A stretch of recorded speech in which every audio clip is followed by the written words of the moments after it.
I think that they've made this one of the most vlogger friendly cameras on the market.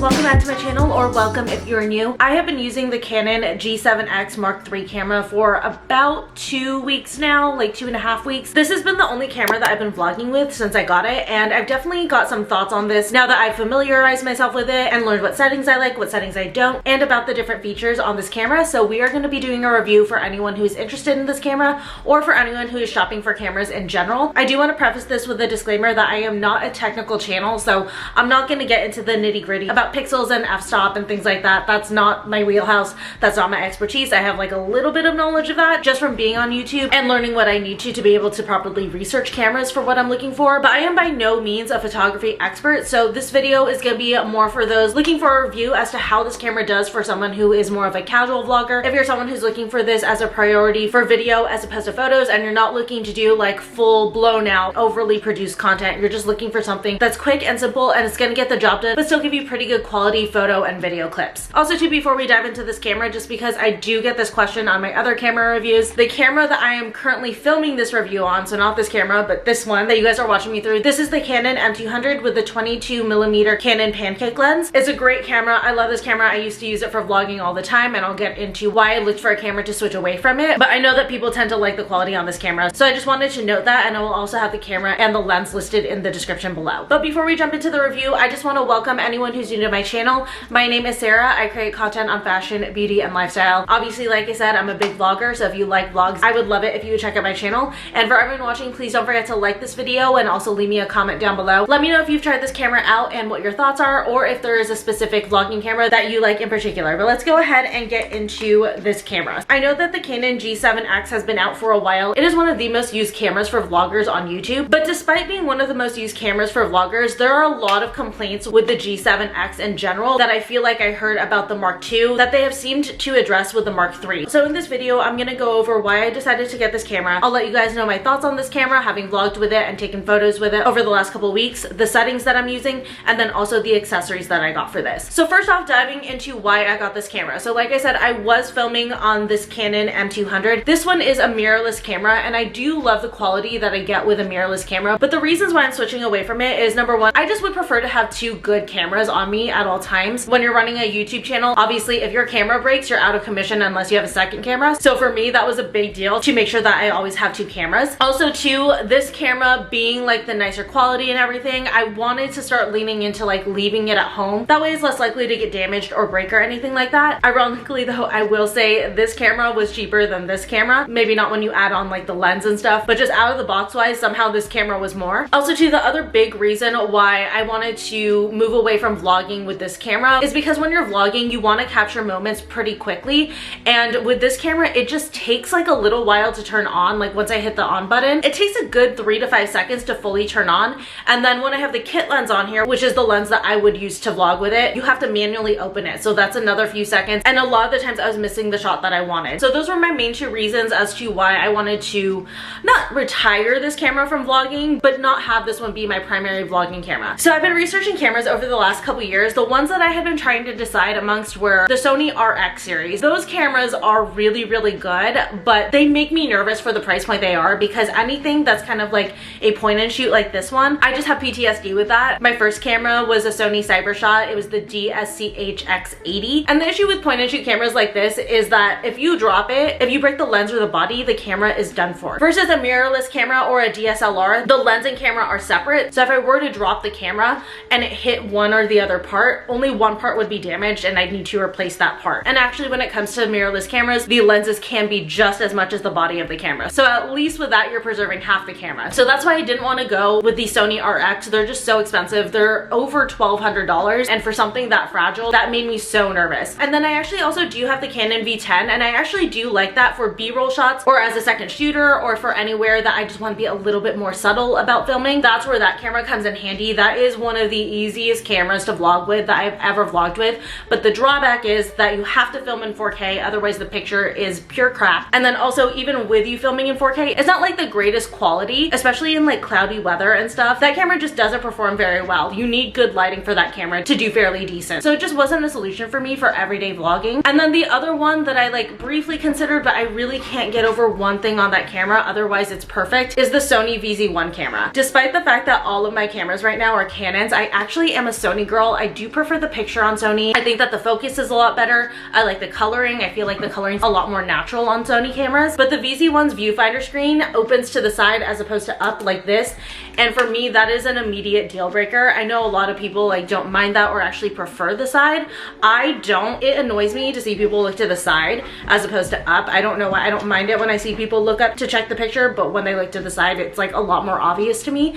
So I just couldn't get past the thought of me editing a vlog and me constantly looking to the side. It was just gonna drive me crazy. For that to bother me that much on that camera, it wasn't worth it to me to spend the money. So after much like research over the last couple years, I finally settled on the fact that I probably was gonna have to go with the G7X. I did a lot of research to try to figure out if I wanted to do the Mark II or the Mark III, and I was starting to lean towards the Mark III, and what really sent me over the edge was a friend of mine actually got it, and she had me be in charge of taking photos for her, and I loved the photos that were coming out on this camera. So after I went on a trip with her and used it a ton, I was like, okay, that's it, I'm getting this camera. Entered the G7X Mark III into my camera collection. Like I said, this is what I've been using to vlog over the last couple weeks, and in general, I actually really love this camera. I think that they've made this one of the most vlogger friendly cameras on the market. First off, it turns on pretty fast, so I love that, and you can immediately start recording, which like I had said was a big pain point for me with this camera. It's also so compact. I love how small it is. You can fit it in your purses, and then if you have a jacket that has decent sized pockets, this can easily fit in it. And then I actually got the silver one, which I love. I love the appearance of the silver one. I know it's covered up by the hood right now, but I just thought that the silver was so unique. I also really love the fact that this model has a mic jack. That was a big deal for me to be able to get the ability to use a mic back. I just feel like when I'm editing, I really hear a difference between the clips where I am using a mic and when I'm not. So it's been nice to have this back. And also a really cool feature on this camera that I absolutely am obsessed with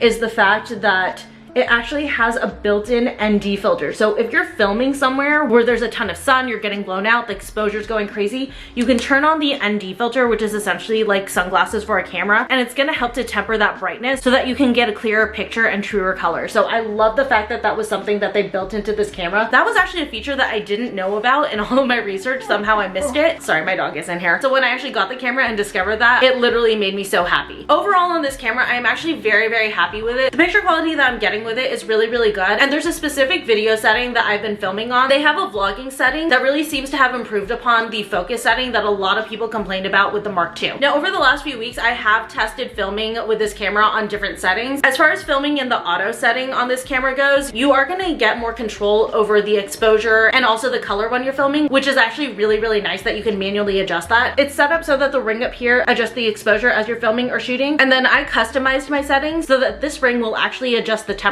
So I love the fact that in that setting, I do have the ability to do that, but the only thing is it's not the greatest at focusing. You're still running into the same issues that you had with the Mark II as far as that goes. And then I have also filmed in the HD setting. I feel like that one definitely gives a crisper picture when it does focus. That one is the worst setting as far as focusing goes, as far as the ones that I've used. The only one that I haven't used for filming is the manual, and that's because I am just not savvy enough to film on a manual setting. So the HDR one, even though I did like the sharpness and detail of it, I didn't really get to appreciate it that much because it kept going out of focus. So for me, the winning setting on this is going to be the vlogging setting, because that setting is specifically designed to be really good at focusing in on what you need it to focus on. It focuses a lot faster than the other settings, and it tracks your face a lot better than the other settings as well. The only drawback when filming with the vlogging setting on this camera is the fact that you get absolutely no control over exposure and the temperature. It's set to automatically adjust with wherever you're at, and I feel like Canon cameras tend to pull a little bit warm, and then also as far as tint goes, they tend to pull a little bit more on the magenta side versus going straight in the middle or a little bit on the greener side. So I wish that you had a little bit more control over the vlogging setting, because otherwise that setting would be absolutely perfect. But every once in a while I will switch to the auto so that I can do some of those manual adjustments if I'm noticing that I'm not liking the picture very much. As far as photos go, I am obsessed with the photos that this camera takes. On the last shoot day that I did, I was so torn on if I was gonna use this camera to shoot photos or this camera. I just ended up deciding to go with this one just to make things a lot easier because I wanted to vlog with this camera. But I did end up taking some of my outfit photos with this camera and they just come out so gorgeous. They almost have like a digital camera quality to them, like in a good way, in a way that it just gives the photos like a really nice vibe. Versus this camera, when I'm shooting photos with it, it's definitely a lot more detail and it's definitely a little bit more high definition, which are both great vibes. So it would just come down to which vibe you're looking for. The one thing I haven't done with this camera yet is shoot flash in low light or like dark settings, but I have heard that those photos are absolutely incredible. And actually that's a lie. I have shot with this camera with the flash on in low light settings on my friend's camera, so I can say firsthand that it performs incredibly well with the flash. As far as shooting photos go, I'll try to get in here, see how well you guys can see. I use the SCN setting right here. And then for me, I put it on portrait mode just because I'm mainly taking photos of myself most of the time. And the reason why I like this setting is because I can shoot rapidly on this setting. Like it shoots so fast that my friend was like, I don't even know if I'm shooting your photos at all. And we went to go check and it had gotten all of the photos. Like it's a very, very fast photo setting. So I like that because when I'm shooting outfit photos, that's what I'm generally looking for. I want it to shoot very fast because I want it to capture me as I'm moving. Now, while there are so many reasons why I like this camera, I love everything about the settings that I use and all of that stuff. I love the size of this camera. I love the battery life on this camera too. It actually has pretty good battery life for like a camera that I'm vlogging with all day. The two drawbacks that I currently have with this camera, number one, and this one really annoys me. When you're filming, you have to use this record button. There is no way to program the shutter button to record for you in video mode. And that one drives me crazy. That is an option I've had with literally every single other camera that I've owned, including this one. So it's just annoying that this won't record video for me. And also sometimes when I'm filming from the front here and I have to use this hand, it's so awkward to try to record with that. So I wish that they would let that be an option with this camera. I've done so much research and I can't find the answer to it. I played around with it so much, I still can't get it to function like that. If someone knows a shortcut to get the shutter button to record video, I would love for you to tell me, but I'm pretty much convinced at this point that that is not a feature at all. The other thing that is sometimes an issue with this camera, and this could be a mic issue. I might need a new mic. This mic is a few years old, but sometimes I'm getting static and I've needed to trash a couple clips because of it. So again, that could be a mic issue. I think this mic is like 3 or 4 years old and it's just like a little teeny tiny thing, but that has been something that has annoyed me over the last couple of weeks with this camera. But those are the only two big, huge, major things. Otherwise, I think that this camera has been probably the best one I've used for daily vlogging, hands down. And then before we jump into accessories, I did want to touch on the Wi-Fi transfer for photos on this camera. I personally find it extremely easy to use. I came from using Sony's, which is a little bit cumbersome, to using Canon's when I first got my M200. And I feel like once you get it set up, it works very seamlessly. It connects really fast and it actually uploads the photos pretty quickly. So if you just download the app and follow the directions, it should be pretty user-friendly. But I know that that is a question that a lot of people ask about these cameras because a lot of the times we want to get the photos onto our phone as quickly as possible. But diving into the accessories that I purchased for this camera, so like I said, I did have PTSD with point and shoot cameras after I broke my first one. So the first thing that I looked into was some sort of protective cover for this camera, which I wasn't sure if I was gonna find because with it being a point and shoot and the lens coming out, I was like, how is that gonna have a protective cover that will also protect the lens? But I found this one. I think the brand is called Easy Hood. I got it off of Amazon and they make these custom hoods specifically for G7Xs. This one's obviously the Mark III model hood, and this hood is so good. Like, I don't know who invented this, but they're a genius. So it has the lens fully covered.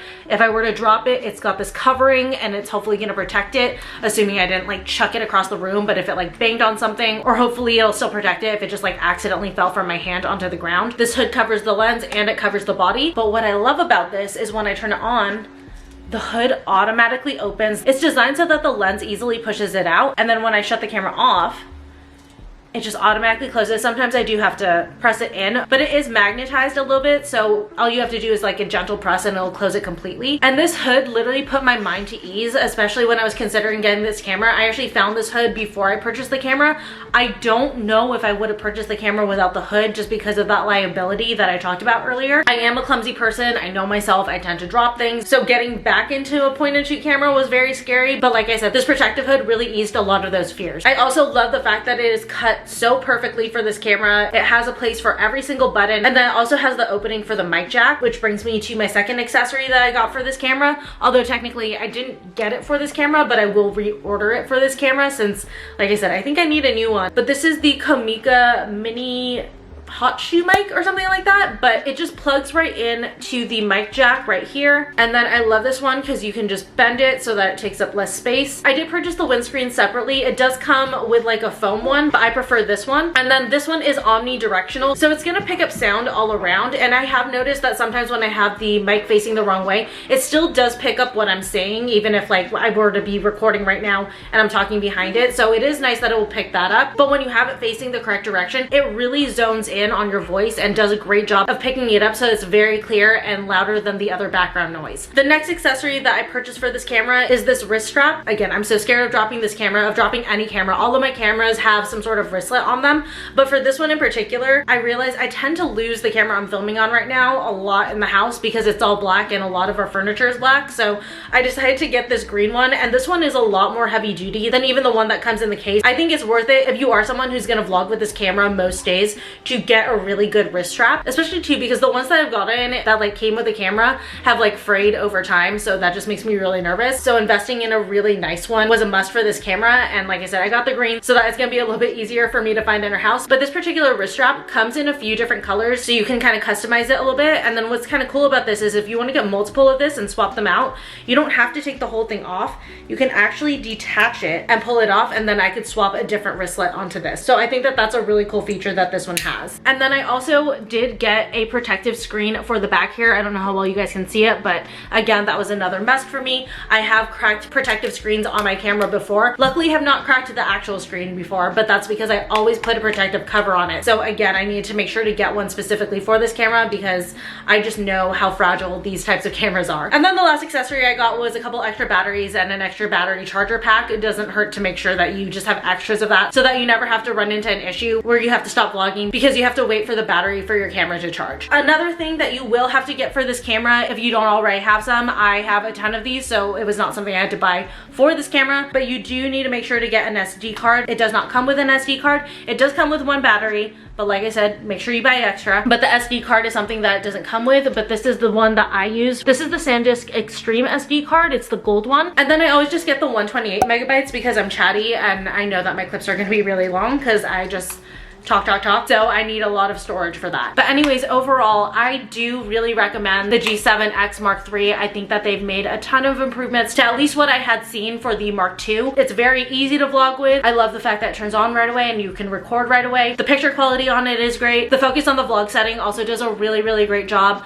The photos are incredible. So overall, just lots of great things to say about this camera, and it is definitely an investment that I am glad that I made, even with all the other camera options that were out there in 2024. All right, you guys, well, that is gonna be it for this video. I hope you guys enjoyed. If you guys have any more questions on the G7X Mark III, make sure to leave them in a comment down below. I will do my best to answer any questions that did not have an answer that I already stated in this video. Don't forget to also like this video and subscribe if you're interested in vlogs and fashion and beauty content. Anyways, thank you guys again so much for watching. I love you, and I'll see you very soon again in my next video.